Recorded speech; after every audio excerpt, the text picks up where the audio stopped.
Welcome to the ripple effect of love for dads and families. And today we are looking at celebrating your success. It's always so important to celebrate our success because, give me a second to find where the thing is. Nope, not here. I got this. I got this. I got this. Okay, here we go. Time to celebrate your success. All week, we've been talking about love and self love and how to release some layers so that we can feel that love, so that we can be in love with ourselves, which can be very challenging and it can trigger many um, emotional responses if we're not used to that. For some people, it's super easy. They were raised in love, and loving themselves was part of the belief that they were in, the way they were raised. But many of us were not raised that way. We've had challenges, we've felt emotional, physical, mental abuse, and overcoming all that takes a lot of dedication and perseverance. So, our brain needs to be able to just um, acknowledge our baby steps that we make.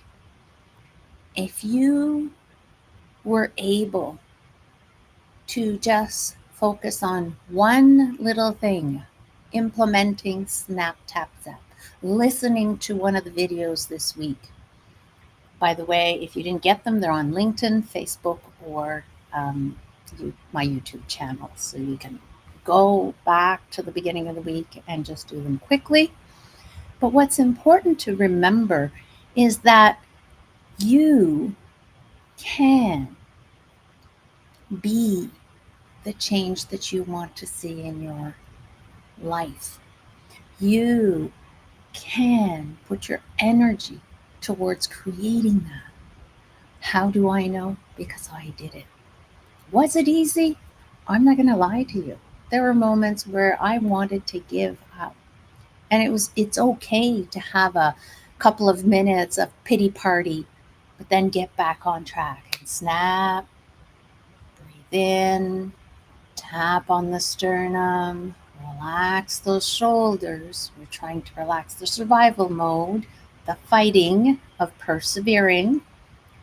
And then we exhale that onto the spiraling train or the hot air balloon that we learned earlier this week. And exhale. And notice what happens to your body as you are tapping on your meridian points. So breathe in, relax the shoulders, and relax the spine, and exhale. Just letting all that go. And if you did this with me right now, kudos to you. Celebrate that. And how do you celebrate that?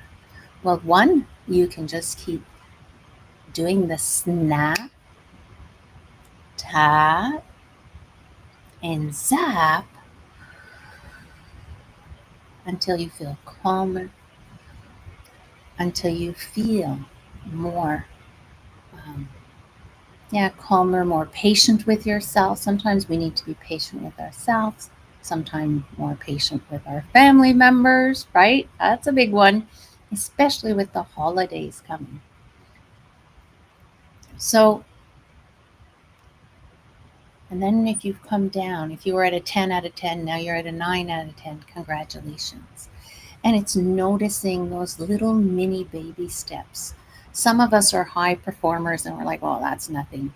Oh, but it is, because our brain needs the dopamine to continue doing something. And if you're not feeding it the dopamine, it will not want to continue. That's how our brains are wired. Look up any neuroscientist. Look at the facts that they're sharing. This is what they talk about. So, calming your amygdala is my part. And then, when it's calm, put your hands over your heart. Soak in this calmer you. Breathe in, relax, and exhale.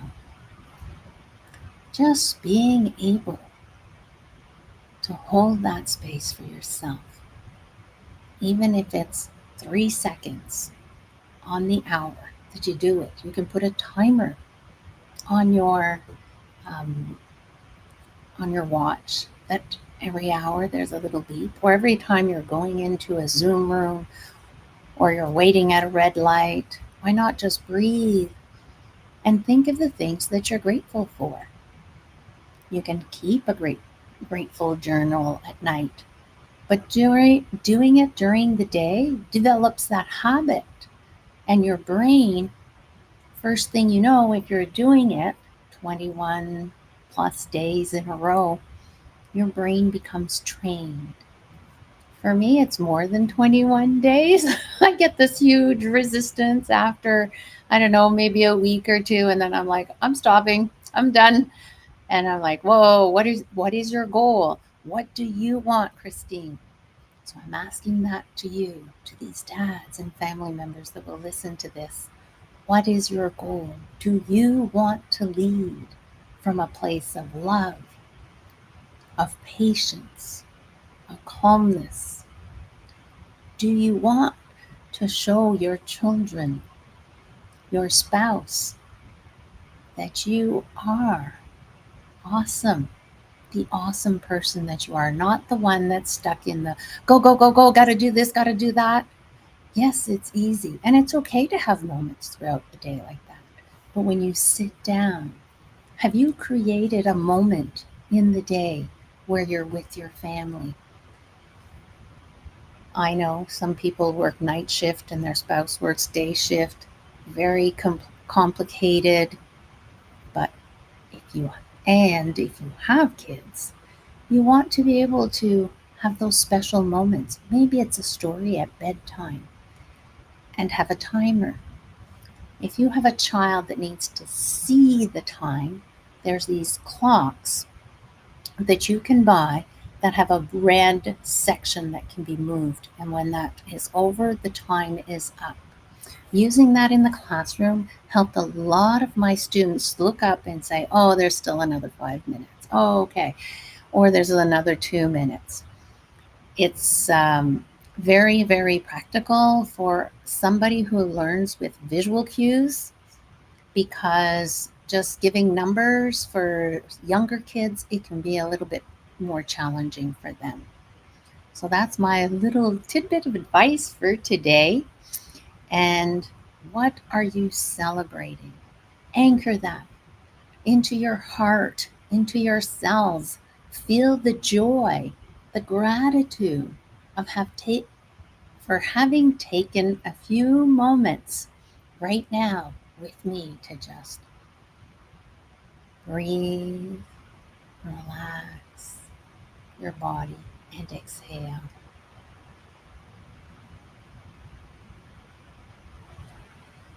This simple process can inspire consistency and build confidence in your road ahead.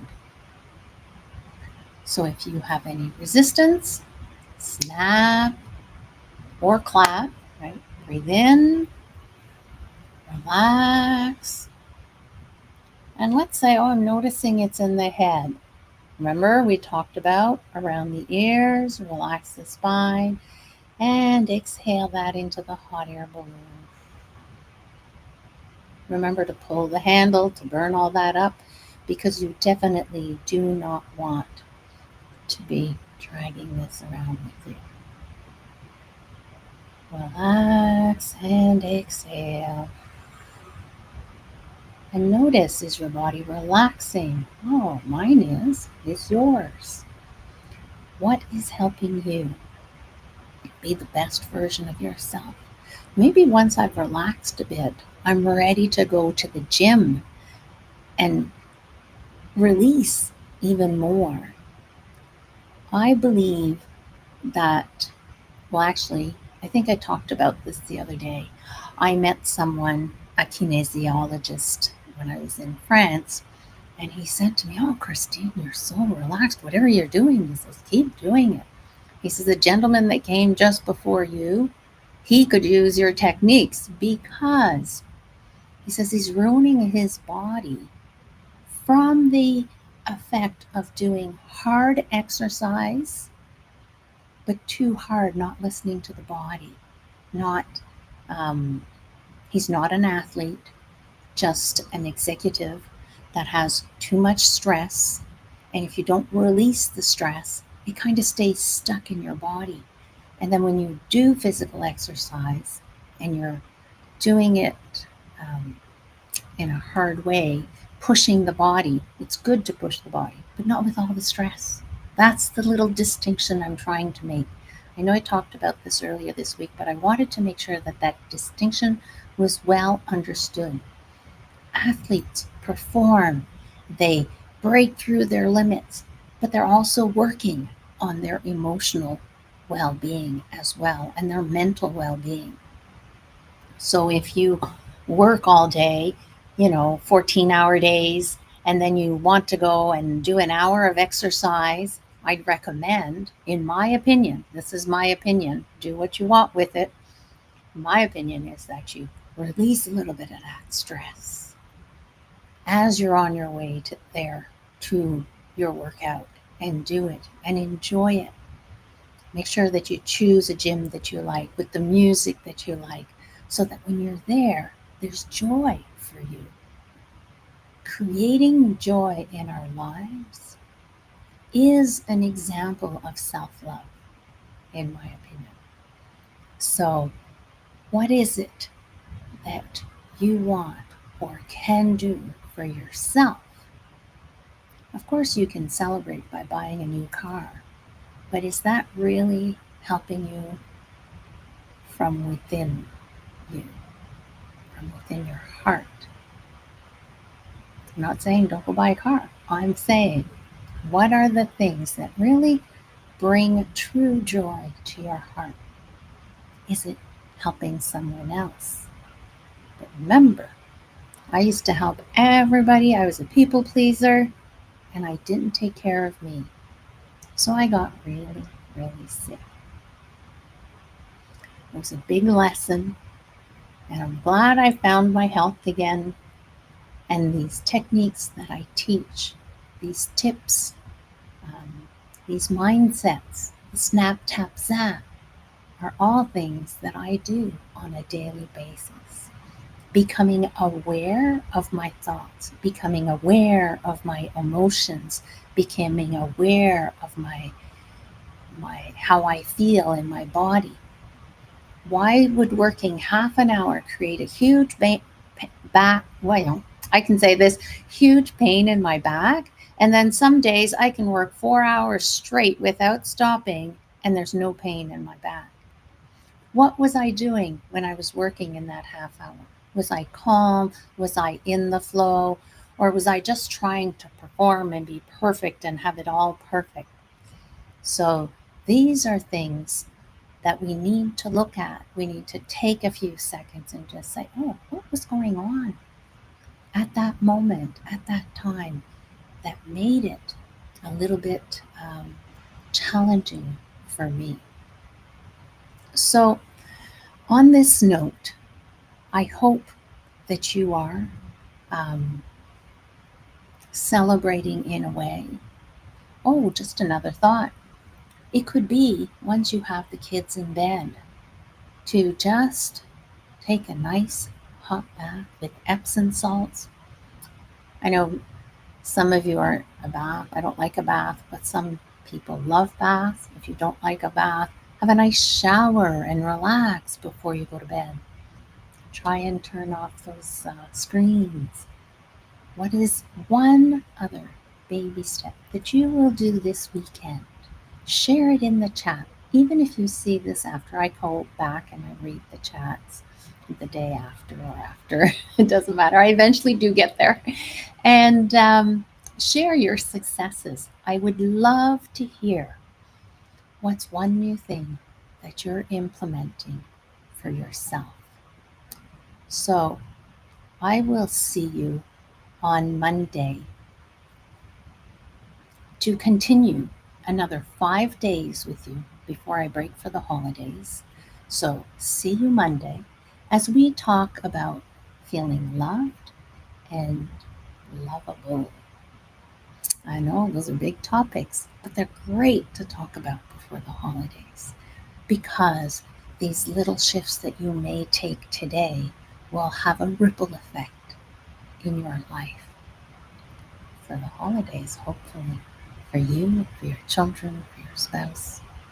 Wishing you a great weekend, and I will see you on Monday.